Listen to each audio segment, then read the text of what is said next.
আর আজকে কিন্তু আমি প্রথমবার করব মিওমোর ভার্সেস মন জিনিসের খাবারের চ্যালেঞ্জ। তাই বিকেল না হতে সাইকেল নিয়ে আমি আর একটা আমার বন্ধু চলে আসলাম মিওমোরের সামনে।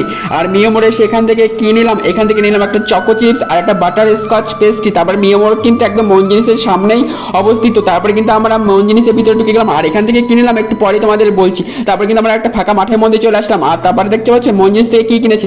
মন জিনিস থেকে নিয়েছিলাম কিন্তু একটা চকো চিপস আর একটা নিয়েছিলাম ম্যাঙ্গো কাপ। আর এই দুটো কিন্তু তোমাদের খেয়ে বলবো কেমন। প্রথমে কিন্তু আমি খেলাম চকো চিপসটা মন জিনিসের, আর এটা কিন্তু আমার কাছে কিন্তু মোটামুটি লাগলো। আর তারপরে খেলাম কিন্তু আমি এই ম্যাঙ্গো কাপটা, আর এটাও আমার কাছে কিন্তু মোটামুটি লাগলো। তারপরে কিন্তু আমি এই মিওমোর থেকে এই দুটো পেস্ট্রি নিয়েছিলাম, আর এই দুটো তোমাদের খেয়ে বলবো কেমন। ফার্স্টে কিন্তু আমি খেলাম মিওমোর এই চকো চিপসটি, আর এটা কিন্তু আমার মন জিনিসের থেকে বেশি বেটার লাগলো। তারপরে কিন্তু খেলাম এই বাটার স্কচ এই পেস্ট্রিটি, আর এটাও তোমাদের খেয়ে বলবো এটাও কিন্তু মানে দারুণ লাগলো আমার কিন্তু খেতে।